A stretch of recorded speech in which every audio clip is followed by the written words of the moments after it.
World map पर निकली हुई स्पेन का महिला के साथ हिंदुस्तान के झारखंड राज्य में कुछ ऐसा हो गया कि हिंदुस्तान के नहीं बल्कि पूरी दुनिया को दिल दहला कर रख दिया इंसान का। बल्कि ऑलरेडी कई ऐसे देश है जिससे घूम करके आ चुके हैं। यहाँ तक कि पूरी बताया जा रहा है कि 65 देश से ऑलरेडी घूम करके आ चुकी है। इराक, ईरान और अफगानिस्तान और पाकिस्तान जैसे देश भी ऑलरेडी घूम करके आ चुके थे। 1,70,000 किलोमीटर ऑलरेडी तय कर चुका था। और कहा जाता है कि हिंदुस्तान के अंदर में भी 20,000 किलोमीटर घूम चुके थे। केदारनाथ मंदिर और बहुत ऐसे जगह पे घूम चुके थे ऑलरेडी। और उसने नेपाल आने का प्लान किया तो उसमें जैसे कि रास्ते में झुमका ज़िले में जो गांव था वहाँ पे वो पहाड़ी इलाके में जहाँ थोड़ा जंगल झाड़ था वहाँ पे उसने खुद का टेंट लगाया और हंस-वरेन के आने का इंतज़ार किया। जैसे ही शाम हो गया तो देखा कि उसने ये भी बताया है कि हमारे साथ कुछ ऐसा नहीं होगा। अगर गेस्ट के नाते अगर किसी भी कंट्री में एंट्री करेंगे तो हमें गेस्ट के नाते हमें रिस्पेक्ट दिया जाएगा। और बिल्कुल ही ऐसा ही देखने को मिला। हिंदुस्तान के अंदर में भी उसको रिस्पेक्ट दिया गया और हमेशा उसको सपोर्ट किया गया। लेकिन उसको ये भी यकीन था कि हिंदुस्तान में भी उसको भरोसा था कि कुछ ऐसा कांड नहीं होगा। लेकिन ये भरोसा झारखंड के झुमका ज़िले में ऐसा टूट गया जब ये हादसा हुआ। तो कहा जाता है कि झुमका ज़िले में जो गांव की शाम होने के बाद कुछ लोग बातचीत कर रहे हैं फ़ोन पे, तो बाहर निकल के देखा तो कुछ लोग बातचीत करने लगे।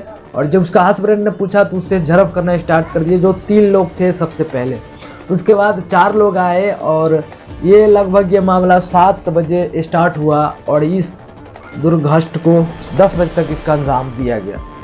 तो आइए आज की वीडियो में जानते हैं कि आखिर ऐसा क्यों हुआ और इसका रिजल्ट क्या आया। जो अपराधी था अब तक अरेस्ट हुआ कि नहीं हुआ और इसका क्या सजा होना चाहिए, आइए जानते हैं आज की इस वीडियो। स्पेन की महिला से गैंगरेप मामले की रिपोर्ट मुख्यमंत्री चंपाई सोरेन ने मांगी है। इस पति के साथ निकली स्पेन की महिला के साथ दुमका जिले के हंसडिया में कुंजी गांव के पास शुक्रवार की रात स्थानीय लड़कों ने गैंगरेप की वारदात को अंजाम दिया था।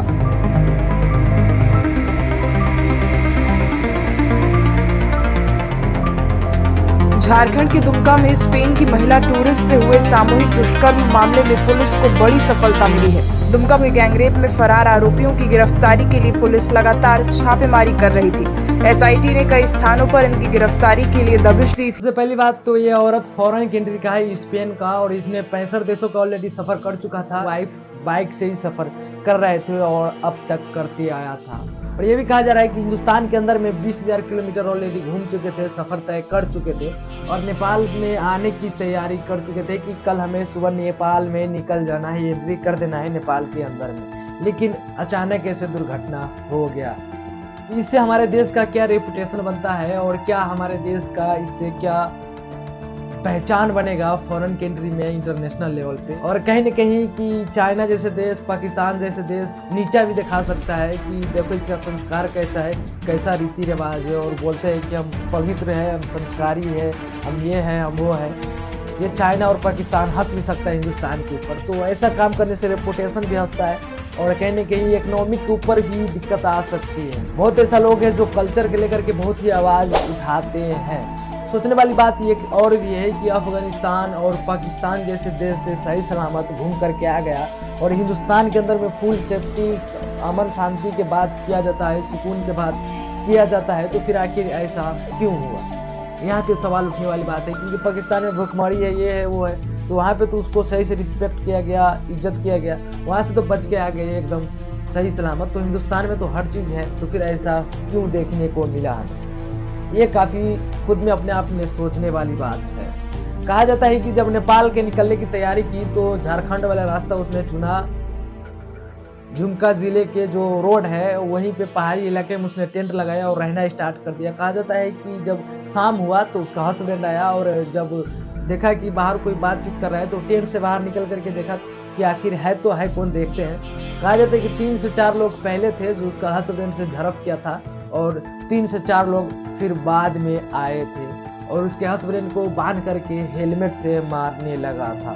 और कहा जाता है कि इस तरीके से काम को अंजाम दिया गया। जैकलीना फलांडी के रेप केस में इस तरह की मामला दर्ज हुआ है। ये रिपोर्ट के अनुसार मैं बता रहा हूँ। और वो लेडीज ने खुद अपने ट्विटर या इंस्टाग्राम अकाउंट से पोस्ट किया है कि हमारे साथ ऐसे दुष्कर्म हुआ है और हमारे हस्बैंड को हेलमेट से मारा गया है बांध करके, और उसको लगभग 3 घंटे तक ऐसा ही कंटिन्यू चलता रहा, 7 बजे से लेकर लगभग 10 बजे तक। और ये सब होने के बावजूद भी उस लड़की ने खुद बाइक से सफ़र करके उस इलाके में जो करीब में हॉस्पिटल पड़ता है वहाँ पर गया और उसका इलाज सही से जांच किया गया और उसका रिपोर्ट निकाला गया। इनको इलाज ठीक ठाक से किया गया, रिपोर्ट किया गया, और इसमें जो भी रिपोर्ट कर रहा है वो महिला एजेंसी है या महिला जो इसके ऊपर काम कर रही रिपोर्ट निकाल रही है उसको महिला है, जेंट्स का हाथ इसमें नहीं है, ठीक है। और ये भी कहा जा रहा है कि जब उसका इलाज चला और उसका हस्बैंड को लगभग मारपीट किया गया, 11,000 रुपया इंडियन और $300 और पर्स और वॉलेट और क्रेडिट, बहुत ऐसा चीज़ है,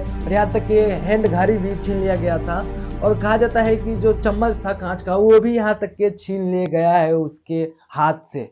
तो कहीं ना कहीं यहाँ पे सोचने वाली बात है, क्योंकि 375 रेप केस के तहत और 395 के डकैती के तहत ये रिपोर्ट दर्ज किया गया है कानून के तहत, और इसी के ऊपर कार्रवाई किया जा रहा है। लगभग कहा जाता है कि उससे दूसरे ही दिन 3 बंदे को गिरफ्तार हो चुका है, और जो मैं अभी वीडियो बनाने लग रहा हूँ आज का सुनवाई था कि 8 बंदे ऑलरेडी अरेस्ट हो चुका है। आखिर कार्रवाई क्या, इसका रिजल्ट कोर्ट क्या देता है, ये सबको अनुमान लगाया गया कि आखिर कोर्ट इसका क्या रिजल्ट देता है, फांसी का सजा सुनाता है या उसको उम्र कैद का सजा सुनाता है। ये यहाँ पे सोचने वाली बात है, क्योंकि फॉरेन कंट्री के अगर कुछ उसको सख्ती से कार्रवाई नहीं मिलेगा तो हमारे रेपुटेशन पे, और जो फॉरेन कंट्री के लोग आते हैं घूमने के लिए, ताजमहल, लाल किला ऐसे ऐतिहासिक चीज़ को देखने के लिए आते हैं, वो आना कम हो जाएगा, और टूरिस्ट का भी आना कम हो जाएगा फॉरेन लोगों का। तो इसके ऊपर सख्ती से कानून लगाना चाहिए। वो महिला हॉस्पिटल में भर्ती हुई तो कल होके ममता कुमारी ने उसके पास गया और उससे मुलाकात की, और जो उससे दुर्घटना घटी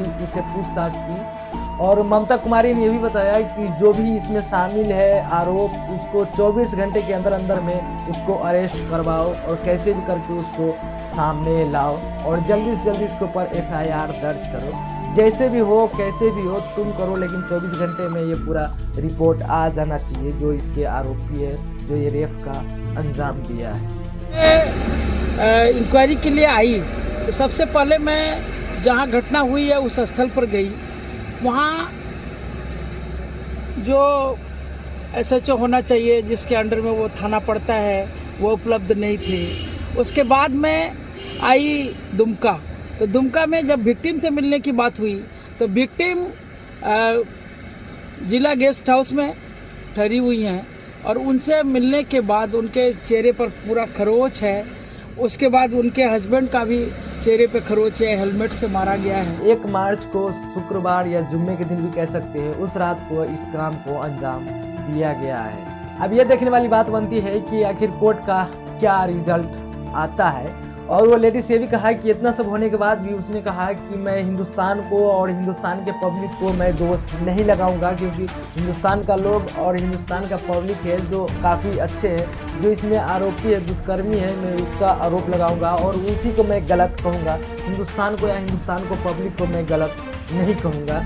और ये भी चीज़ कहा कि जो आरोपी है उसको ही मैं गलत कहूँगा। हिंदुस्तान के लोग तो अच्छे हैं, हमारे साथ दिया, हमको सपोर्ट किया और हमें सही से इंसाफ दिलाने में हमें सपोर्ट कर रहा है। उसने अपने इंस्टाग्राम के अकाउंट के जरिए पब्लिश किया है और पब्लिक को बताया है, सोशल मीडिया के जरिए उसने बताने की कोशिश किया है। साथ ही में उसने ये भी कहा कि वो सब होने के बाद भी वो ऑलरेडी नेपाल में निकल चुके हैं। आज मैं वीडियो शूट कर रहा हूँ, ऑलरेडी वो नेपाल में एंट्री कर चुके होंगे।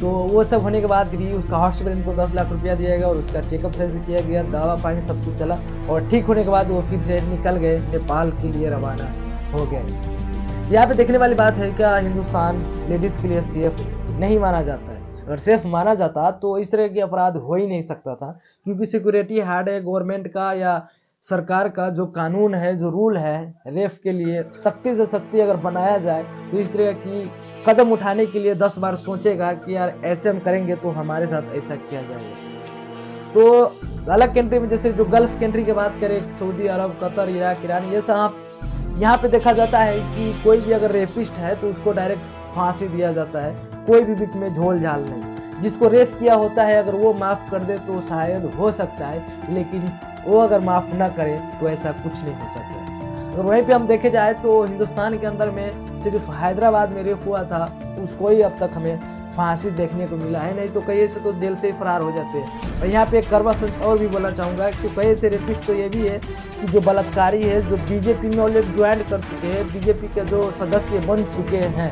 4 से 5 ऐसे रेपिस्ट हैं, तो कोई कार्रवाई भी नहीं होता है, तो ऐसे पब्लिक हल्के फुल्के ले लेता है, यार कर भी लेंगे तो क्या होगा, हमारे ऊपर सख्ती से पेश आया मिलेगा, हमारा कानून जितना कमज़ोर है, कुछ होने वाला है नहीं। तो इसीलिए ज़्यादातर करके रेप होता है। किसी का मजाल नहीं कि सऊदी अरब में या कतर में रेप करके बाहर निकल जाए, और रेप करने के बारे में ख्याल भी लिया है, ऐसा हो नहीं सकता क्योंकि वहाँ की कानून बहुत ही सख्त है।